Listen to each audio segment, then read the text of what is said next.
3 up, 2 across, tap that play button 3 times, and walk through the archway into Dialogue Alley.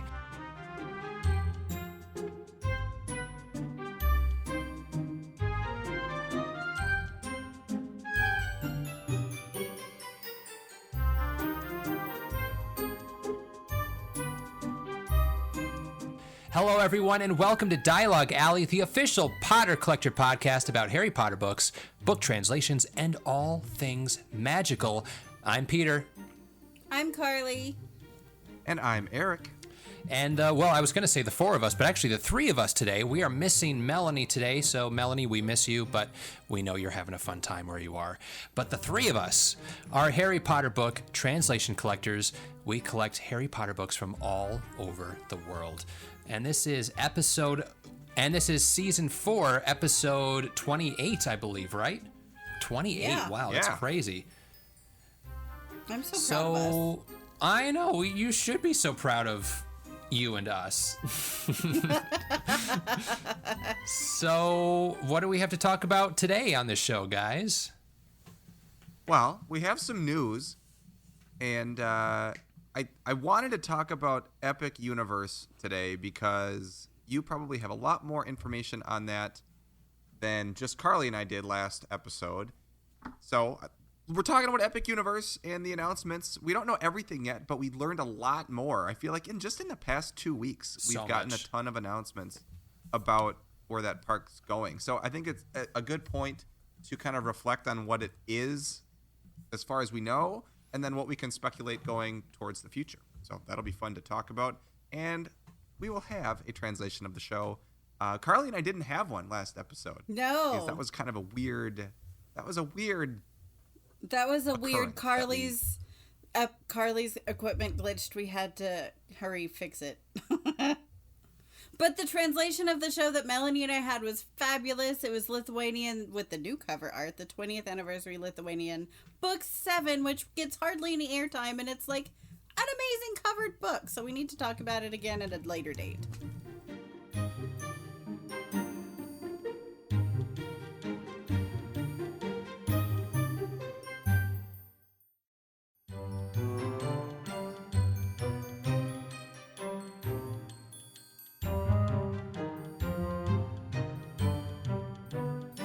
Yeah, we've got some really exciting things to talk about news-wise for Epic Universe, but we've got some other news. So, Erik, tell us about it. All right. We have some news. And we actually have some book translation news, which is always great because that's kind of like why we started doing this podcast.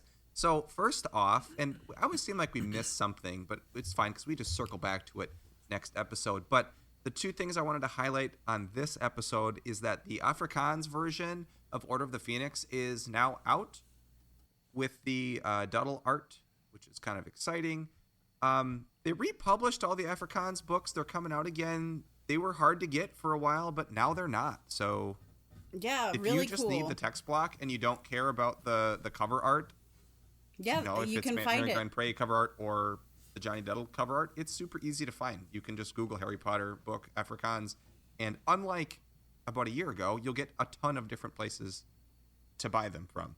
So just the cost of a new book plus shipping from South Africa, which I'll tell you is not cheap, but No. it's not difficult either. So it's easy but expensive, not difficult and expensive, which we like that combo. And these aren't new translations, too. So, it's No. if you're missing Afrikaans, this is a great way to check it off of your list.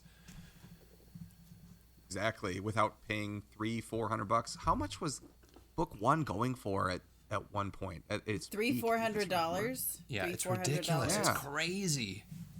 And it didn't matter It was, about and they print. It's just you couldn't find the book 1s with the Mary Grand Prix art. And there's still, to be fair, if you're wanting Grand Prix art, you're still going to have to pay for that. They're still not easy. Those haven't been reprinted. But if you just want Afrikaans to check it off the list, you can buy it for the cost of the new book, plus shipping. It doesn't get any easier than that, honestly.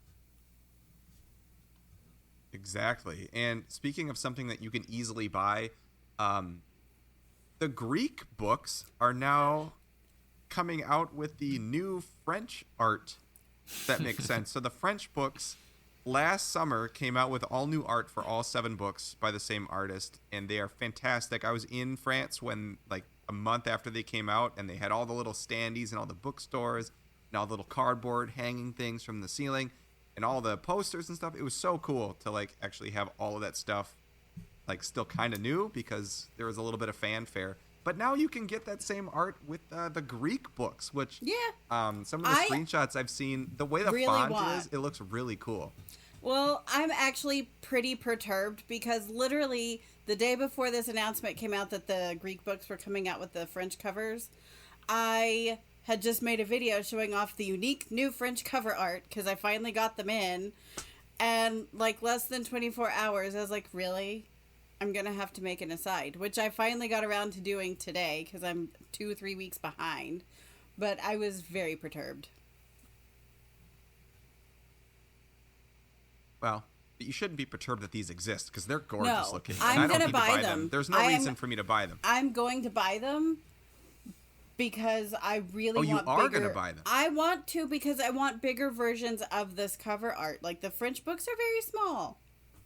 And honestly, the Greek books are made better quality-wise, I think, than the French books. It's a nicer, soft cover than the French books have, so I'm probably going to buy them.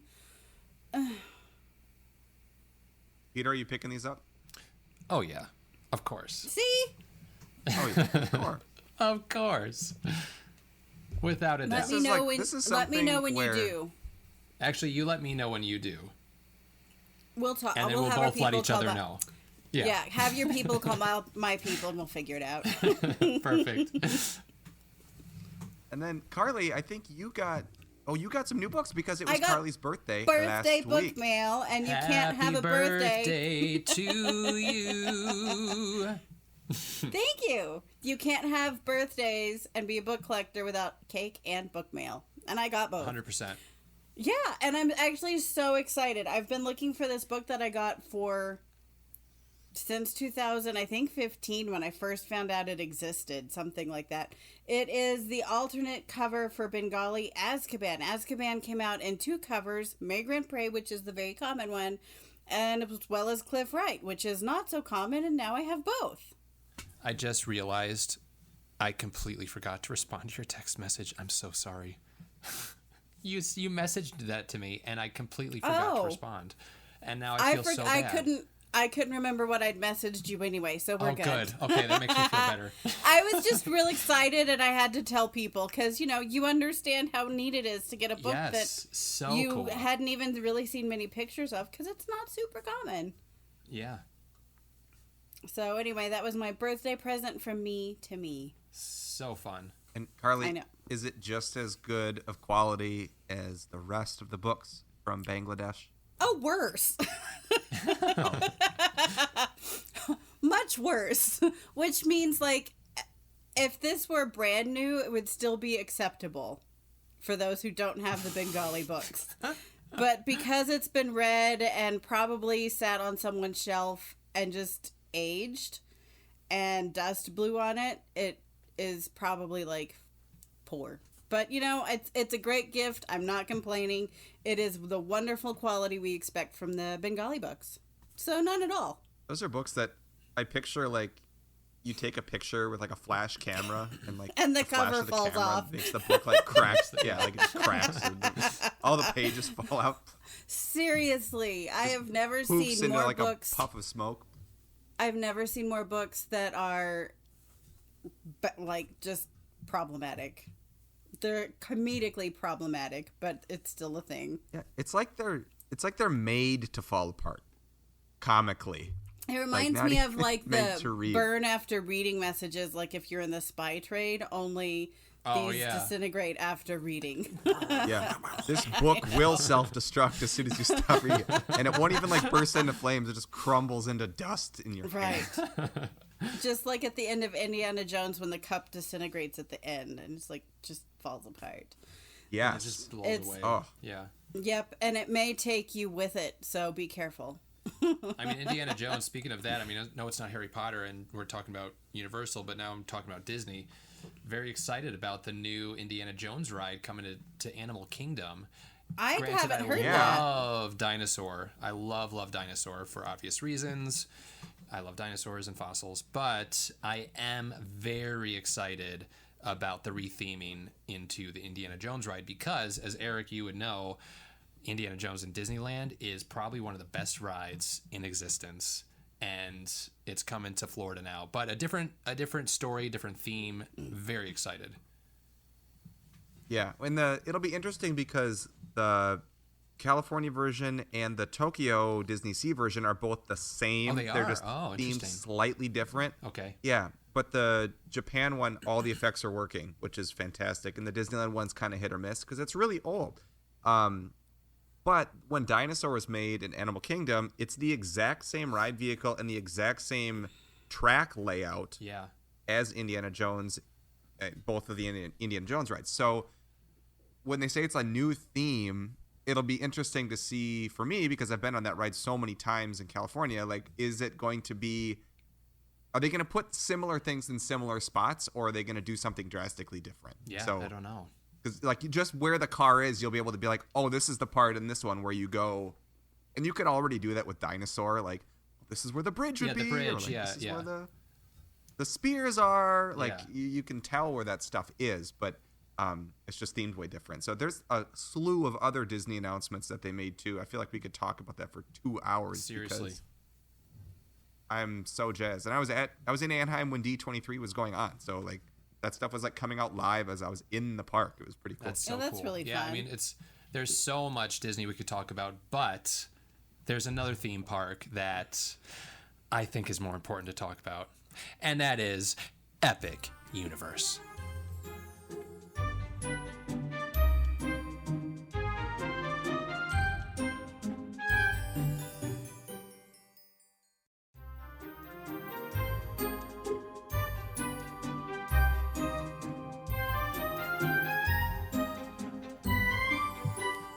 Doodle-doodle-doodle-doodle-doo. So, what do we know so far? We know a lot so far. Universal has released information on all of the different lands. So that's Dark Universe, Isle of Berk, which I'm so excited about. Super Nintendo World, which has kind of an expansion inside of it, which is Donkey Kong Country, which I'm super excited about. Same. And then, Amazing. of course, we've got the Wizarding World, a new Wizarding World land, Ministry of Magic, which is going to be, Paris in the 1920s. But you can use the Flu Network to go to the British Ministry of Magic in the 1990s, which is after Voldemort's return. Which is interesting. So it's interesting. Yeah, it's interesting. So when Epic was planned, they were going to do like a Fantastic Beasts kind of a themed land when Fantastic Beasts was a thing. And now that it's kind of not a thing anymore, which is actually kind of sad. I wish they would have at least do one more film just to wrap everything up so that we can see that, ultimate duel between Grindelwald and Dumbledore. But I think that they modified plans after those the last two films didn't do as well as they hoped. So I'm not terribly perturbed or sad with the theme personally. The artwork they've released and the kind of the fly through and photos they've released of the new area looks amazing, and I feel like it's more themed around just fantastic beasts and magical creatures versus the film's Fantastic Beasts and Where to Find Them and Crimes of Grindelwald and Secrets of Dumbledore and all that. So I'm not personally terribly sad about the theme. I think it's a little odd that you take the Flu Network from the 20s and you go to the 90s, but that'll be interesting.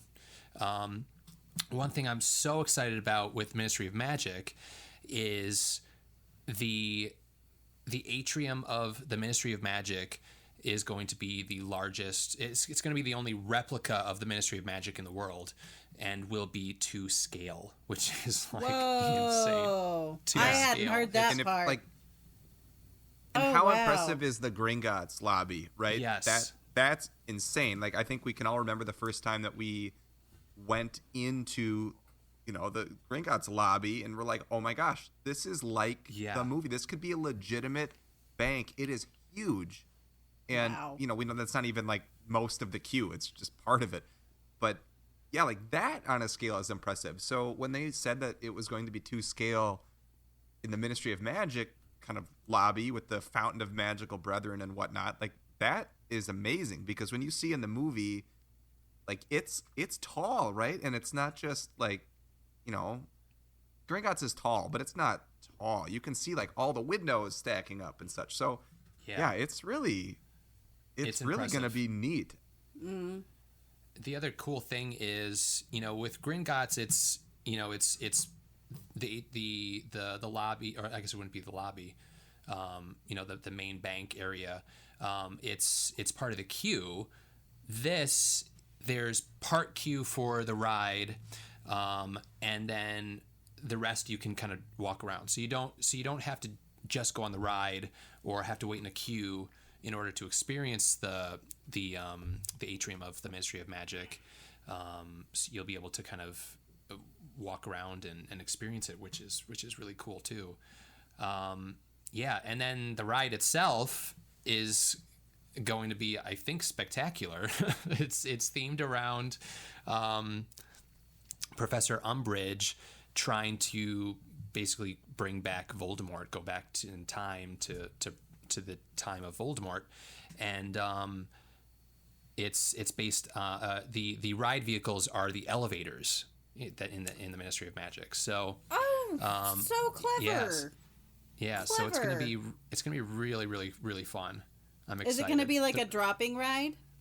I think it's gonna be like a drop and a move around, and like it's gonna be fascinating how they do it. That would be one that could really mess with your spatial reasoning if you're not, like, if you're really prone to motion sickness, perhaps. Oh yeah, it's possible. And the ride vehicles. I mean, I'm still gonna go on it. I'm still gonna course. go. Of yeah, course. But the ride vehicles are massive. They're a photo came out of one of them being transported, and like it's going to be a spectacular ride. So I'm very excited. And Imelda is reprising her role as Umbridge, and that's awesome. I love that. I love. What do we know about the? They got her. What do we know about the new house elf, Higgledy? I see that in the notes, but I had I don't no know idea much what about that was about. I read it, and it was just like, and a new house elf friend, Higgledy. That's and I'm fun. Like, okay.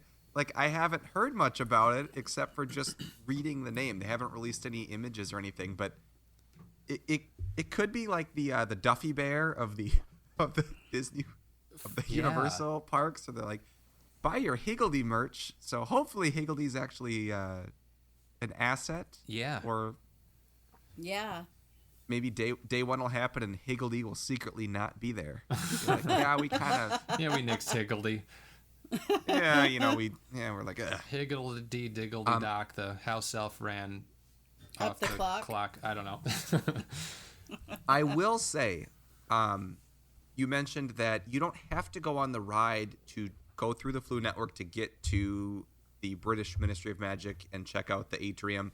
I think that's really smart, and I hope that they make that very apparent that you can go here without going on the ride, because I know a lot of people that won't even go like in the Hogwarts Castle because they don't want to go on the ride, or the Forbidden Journey ride at least, because it is, very intense, and if you're prone to motion sickness, you don't come out feeling great. And I honestly don't really love going on it anymore. I'll do it maybe like once, but it's a lot. It's intense, and especially with the technology aging and it's all the screen-based parts, I get a little motion sick with that. So you can ask any of the people in the staff members at the park to just go in the castle, and you can walk through and just come right back out.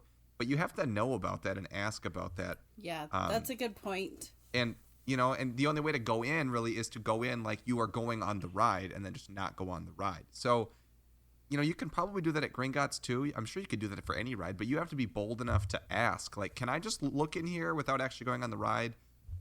Whereas they're making such a spectacular space that, everyone is able to see the space, whether you're tall enough to go on the rides or not, or whether you have the stomach or the brain to go on the rides or not.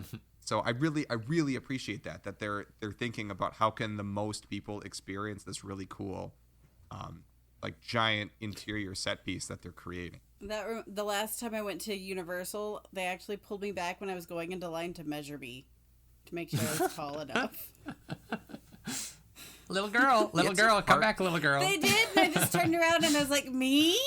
No, we talked about that at Disneyland a couple weeks ago because my kids are both like just barely tall enough to go on everything they wanted to go on. My daughter's just barely tall enough to go on everything. It was so cool, but they did have to measure her a bunch.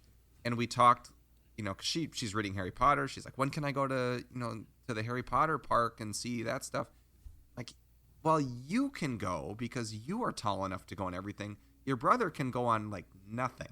Like, yeah. There's a really like fine line at Universal parks of you can go on the rides or you can go on like 2 rides in the entire park. And that's Islands of Adventure. That's, the Studios park. I don't see many things at Epic Universe for really little kids. I think there's going to be more than the other 2 parks. I know like you can go on the Yoshi ride at Super Mario World. I think the How to Train Your Dragon area's got some younger kid things, but like really it's still Universal. You have to be taller, and by that I mean like 48 inches or taller to go on lots of stuff. So I'm that's definitely kind of like, taller than this that. is gonna open. I know. So were you like hunched over, Carly, or No, was your stand backpack up. like super full of heavy things? I wasn't like, even pulling you carrying my down? backpack. I wasn't carrying a bag. I'm not a hunched over person anyway. I stand up. I'm not very tall. I need all the inches straight up as far as I can go. So I stand pretty straight. I don't know. But yeah, I got measured. The other exciting thing about the whole Paris area is the tallest building in Diagon Alley is smaller than the smallest building in the Paris area. So these buildings are like massive scale. Do they have, I guess they have space to do all of that. That's a silly question. Yeah. I just wasn't expecting that big, I guess. And they don't have to worry about sight. The way that park is designed with like the spoke, like the hub and spoke concept, which is very like, Disney-ish. They really could, manipulate space, and it's all built at the same time. So if you're building something really tall, you can make things in the sight line so you don't just see a big tall building from another part of the park. Hopefully, that's what I'm hoping for. Whereas if you're building in an existing space or, not even adding on, they got rid of Jaws to put in the Diagon Alley part at Universal. So that footprint was there. They're very limited in space. And I think they did a really good job of concealing things like the Hogwarts Express and various things. And obviously the Hogwarts Castle, you can see that from, everywhere. It's kind of, you're on that Velocicoaster and you're like, hey, it's Hogwarts. Yeah. Or same Incredible Hulk too. You're like, oh, it's Hogwarts. Yeah. But this park is far away from those 2 parks also, which how are you was going to be my next. So we'll need a 3-part pass. That was going to be my next question. So we'll address that because I've got questions. Yeah, they haven't announced that yet. Are we? I do know that they'll have shuttles between the so actually the parks and the resorts. There's gonna be a dedicated road that will have buses will take you from place to place. So they've worked with the Florida Department of Transportation to create this dedicated road just for buses to go back and forth. So they've really kind of pulled out all the stops, it sounds like. They really have. Pass-wise, they haven't announced information about that. But what they did announce was how to get into the park. I think it was either a 3-day or a 4-day ticket that you have to purchase, like for the initial rush of the theme park, and only one of those days will get you into Epic Universe. So they're about season doing pass some crowd ticket control. holders? They haven't announced any information about that yet. Okay. So most likely because they I would won't only even do season passes. it's possible they won't even release season passes for the first however many months or whatever. I would guess that they would do some sort of reservation system for pass holders. Yeah. Where, if you're a pass holder, based on whatever pass you have, you can make a reservation for one day in this 3-month window to go to this park or something like that. I don't know what the time frame would be, but just to make sure that everyone doesn't go at the same time on the same day, every day for a week in a row. Yeah. I'm excited to go, but I want it's going it to be crowded. Like, it's calmed crazy. down when I go. I don't want to just be overran. When I went to Diagon Alley like that, it wasn't as much fun as it is now.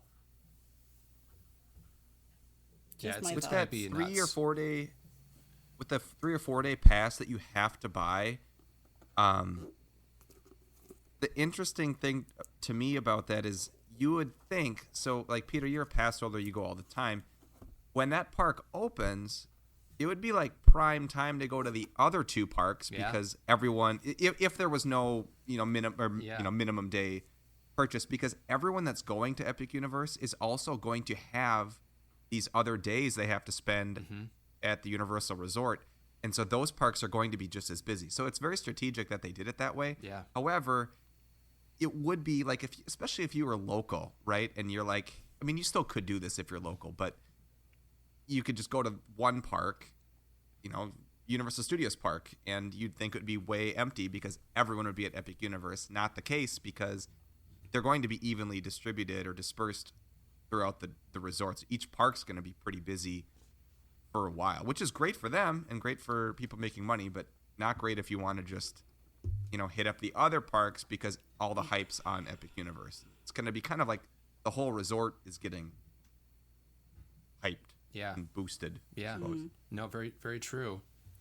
Yeah, so it'll be interesting to see what happens, and So as you mentioned, Eric, it's kind of like the central hub, and then there are the lands that kind of branch off of the central hub, and the central hub is called Celestial Park. And within Celestial Park is a new dueling roller coaster that looks amazing. There was a video released of them testing it, and it's called Stardust Racers, and it looks badonkers amazing. I cannot wait to ride that. So that's going to be kind of the central hub, and it's beautiful gardens and restaurants and fountains, and the main hotel is there, and then you branch off into the different portals: Dark Universe, Isle of Berk, which is How to Train Your Dragon, and then Super Nintendo World, and then Ministry of Magic. And there's a lot of land within the surrounding Epic Universe, plenty of room for expansion. Rumor has it that there's already a Ministry of Magic expansion planned for the future. So that's exciting. So the Epic Universe is going to continue to get even more and more epic as the years go by. So I remember very, very first exciting. hearing about that for a long time. Like, it seems like a while now that we've kind of known this was going to be a thing. Mm-hmm. Yeah. And they're opening up next year. yeah, how fun is that? That's crazy to me. Like, I will probably they've built not it go so until fast, 26. honestly. Yeah. I'm excited. I'm just waiting really for the excited. expansion, and all the promos will be something like Epic Universe just got more epic. Epic, yeah. Even more Exactly. epic. Yeah. Epic-er, Yeah. Yeah, so very, very exciting. What's also exciting is a very cool book, and it happens to be the translation of the show.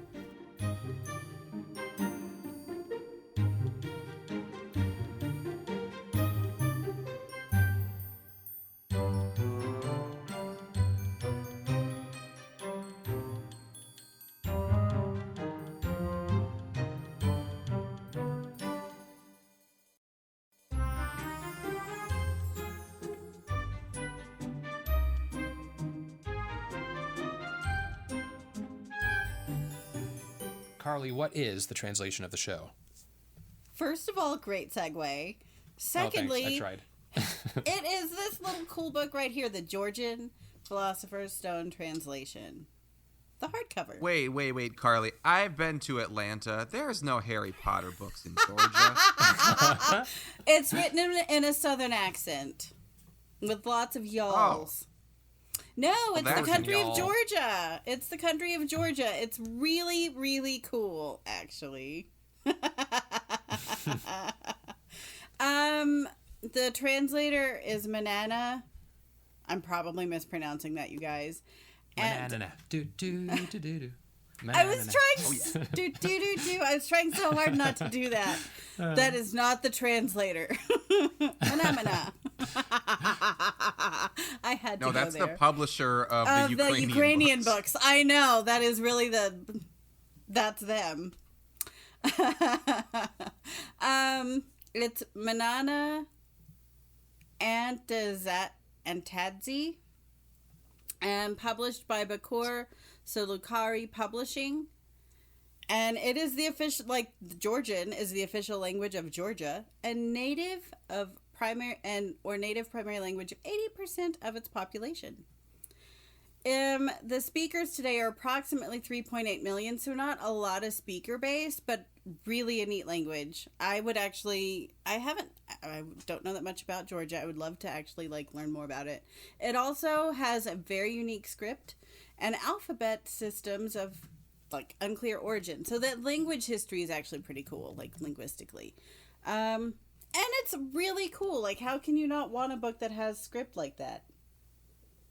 You know? It's one of those books where it's it's the only language that uses this script. It's their own script. So I also love how they tried to keep recognizable. The Georgian script and the Mary Grand Pré lettering style on the front cover. I think that's very clever. You see a lot of other scripts kind of do that if they're using the Mary Grand Pré covers, but I think it's really very cool that they tried to keep it. Absolutely. One thing I wanted to mention, Carly, about the translator, I found this very interesting, is that Manana Antadzi, she only, I don't know if it's a boy or girl, I'm sorry, but this translator only did book 1, but of the 7 books, there are 5 different translators that were used. Yeah. For the 7 books. So I would be curious about continuity, if they were able to maintain continuity, because that's hard. Translating books there's so much that goes into a translation of a book, right? So I would be curious about how are they able to carry ideas forward if it's so broken up. Hopefully they read the others' work. Hopefully they read the originating work really well and enjoyed the story, because there's, again, you have to translate ideas and make it culturally, you're translating some of the culture and some of the things, and you have to make it identifiable for the language and the culture in which you're translating it into. Also, at least my book, I don't know when y'all's were published. There's the Southern Georgian coming out. Mine was published in 2002. Same. So was mine. I don't know when it was first published, but either way, 2002, the books originally were released in English in 97, so that's not that many years later. So it's still an earlier translation, which I think is really neat. You can also, just a quick note, you can also find this book in softcover with Mary Grand Pré cover art. I also had that guy before I sold it.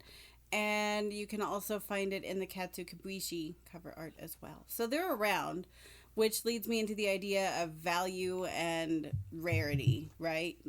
If you're just wanting the text block, it's around. You can find, especially the Katsu Kibuishi books, on eBay for not a lot of money. Well, I say not a lot of money comparatively.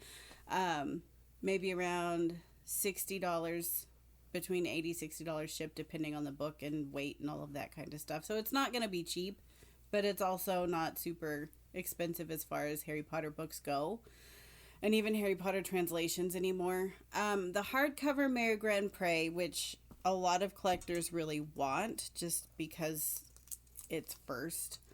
I honestly don't know. Peter, go on.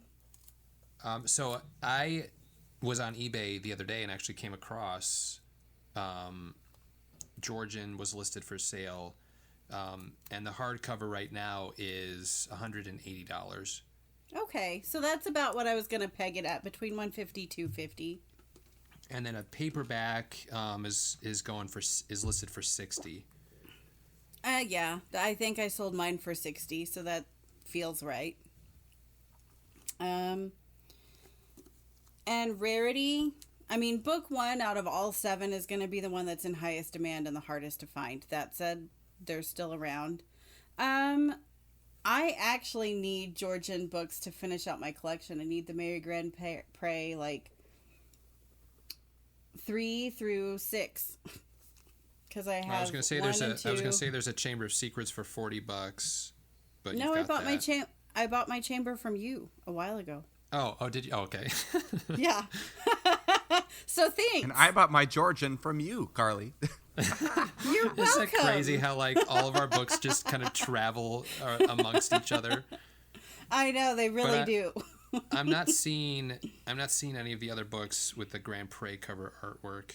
Yeah, that's a set that I sale. actually do want in Grand Pré cover art, just because I think it's neat. I like the Mary Grand Pré script on the front, or the lettering in the Georgian script. I think that's neat. Yeah, I think we should go ahead and put it through our tot scale. What do you guys think? Let's do it. Sorry, I'm getting lost in eBay. It's easy to do. Oh no, there's a hardcover. Hardcover Georgian Grand Pré, Order of the Phoenix sold for $90.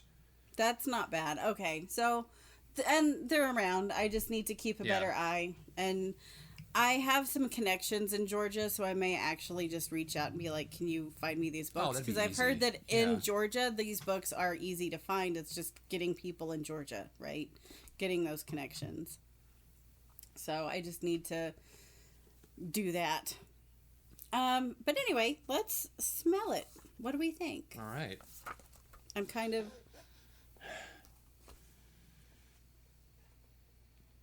Huh. I knew... Eric, what say you? Can you tell by my poker face here? Yeah. I really don't like it. I'm gonna give this a dreadful, dare I say. I think it's really bad. I was gonna say troll. It's like bitter beer, but bad book smell. It's the bitter beer it's like face. a bad antique shop, or like a house that hasn't has anyone in for like It's 100 musty. years. My book is musty. It's very musty. Mine is And not honestly- musty, but it's... Go ahead, Carly. Sorry. I was just gonna say, like, honestly, just looking at it, I had a feeling it wouldn't smell that good. I don't know why. Mine smells like... Not musty, but like rancid. Like, I mean- dare I say, like a little poopy almost. I'm so serious. like it's not. I think- good. Ugh. No. The first time in the history of the show that someone has said Like, but actually no, I smells think like poopy. I think if you guys smelled it, you would agree. No, I Weird. think probably it's like, I think the glue maybe that they used in the binding. It's got to be the glue. Yeah. Poop glue. We'll discuss that more in like quality, because I have a lot of thoughts Okay. on quality here. Yeah, I mean, I So give anyway- it. Loses. I give it a T or a D. I'm a T. As This well. is a troll. This is an Yeah. absolute troll. It is the antithesis of the Slovak books. Okay, I think you've convinced me to switch it to a troll, because I will say this is the worst smelling book I've smelled yet on this. I almost spit on my this water section out of the on my show. computer. Just so you know. Yeah, I will demote my score, and I will also give it a troll. Triple T. I don't think we've Wow. ever had that. We've That's never crazy. done that. We've never had Mel's a gonna be ta-ta-ta. shocked. I know. Now, her book probably smells like Flowers. angel wings and I know. lavender. She would have been Fields she would have been the one that would break the Yep. trolls. Although maybe not. We all have trolley books, so who knows? Yeah. Size and proportions. I mean, I think it's actually okay.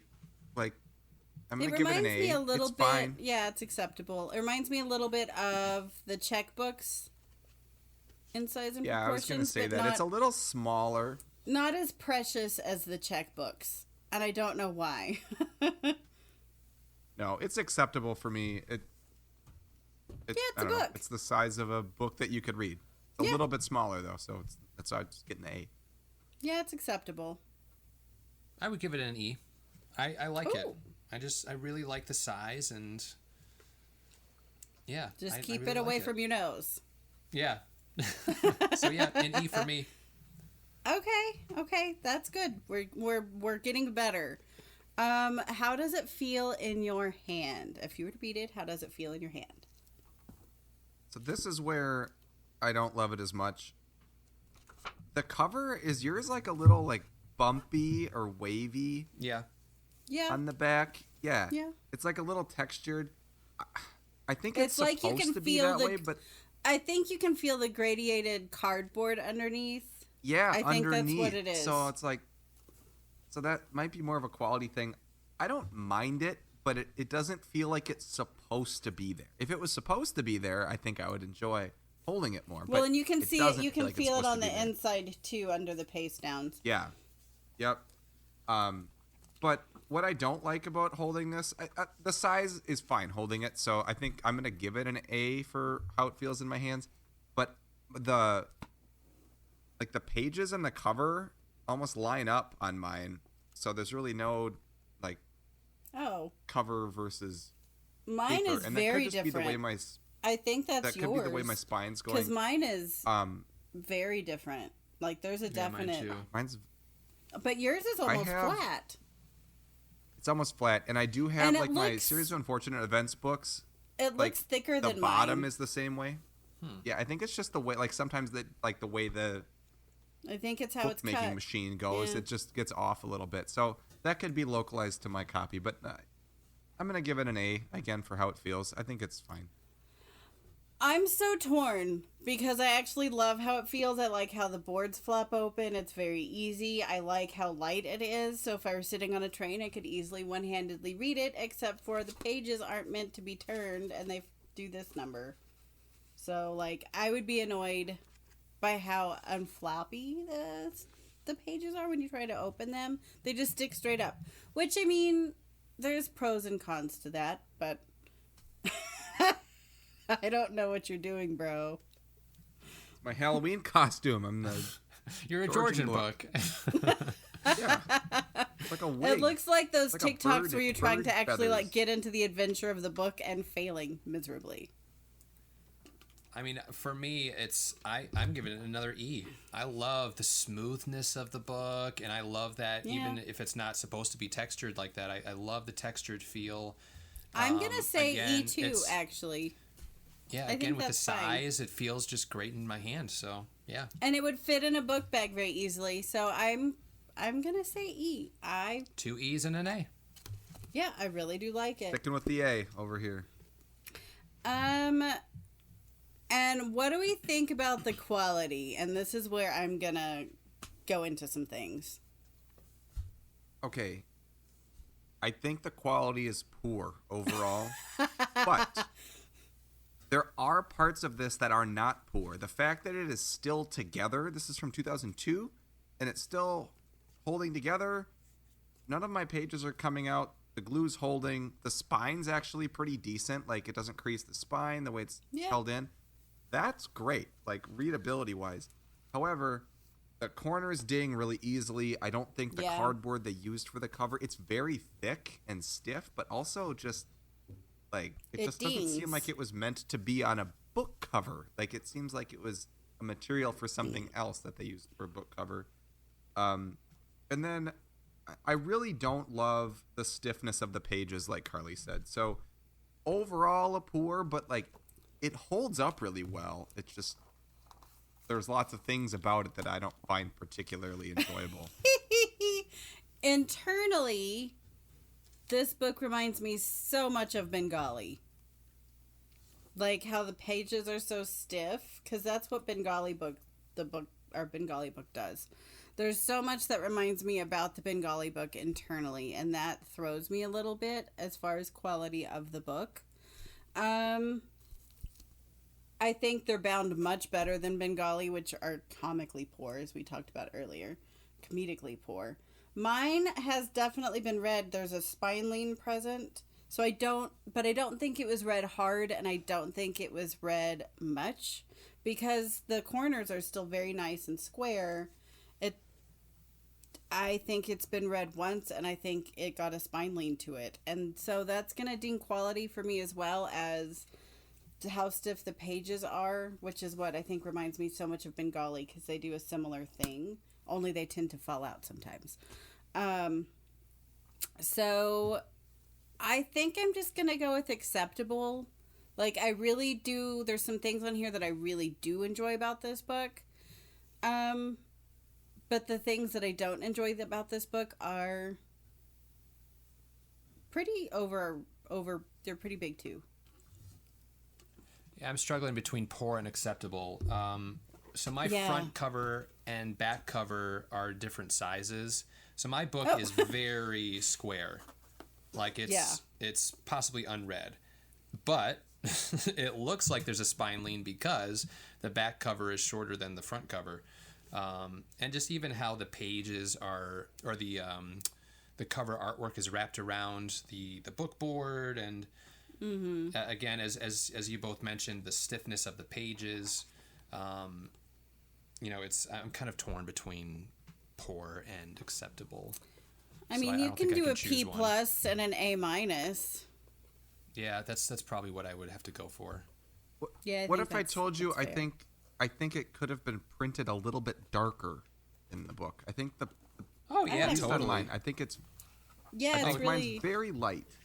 It's really almost like light. a gray. Like you have to really have a good reading light, or you bring your Game Boy worm light out from the past. I think But I'm it gonna just say seems poor. really light. That degrades the book to Even just the a bold- poor. Even the bold chapter headings are not that bold. Like the bold chapter headings are like the darkness I would hope the rest of the text. Yeah, would be. true. Yeah, it's a But P maybe for me. Georgian's a soft red language. I don't know. Who knows? I don't know. It's not, but I also think, like, there's been no moisture or water damage to the book, and the back cover, like the back free end paper, is like crinkly because it just doesn't look like it was cut appropriately, and it looks like some of the moisture from the glue on the paste down kind of crinkled the end paper a little bit, and that transfers into the pages. So it's a poor for me. I think that's just gonna have to be how it goes. And cover art or interpretation of cover art? I'm actually going to give it an exceeds expectations because it is the Grand Prix art. It wraps all the way around. You can see everything, but the subtitle of the book fits perfectly in the arch. So they did a great job there, especially with the different alphabet. And I think the Harry Potter title was done very well with respect to adding lightning bolts to various letters, and still making it recognizable using the Georgian alphabet, which if you look inside the book, you would not think that would be possible. No.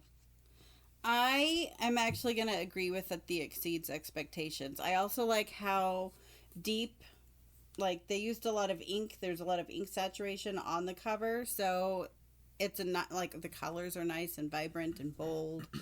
And it looks like they tried.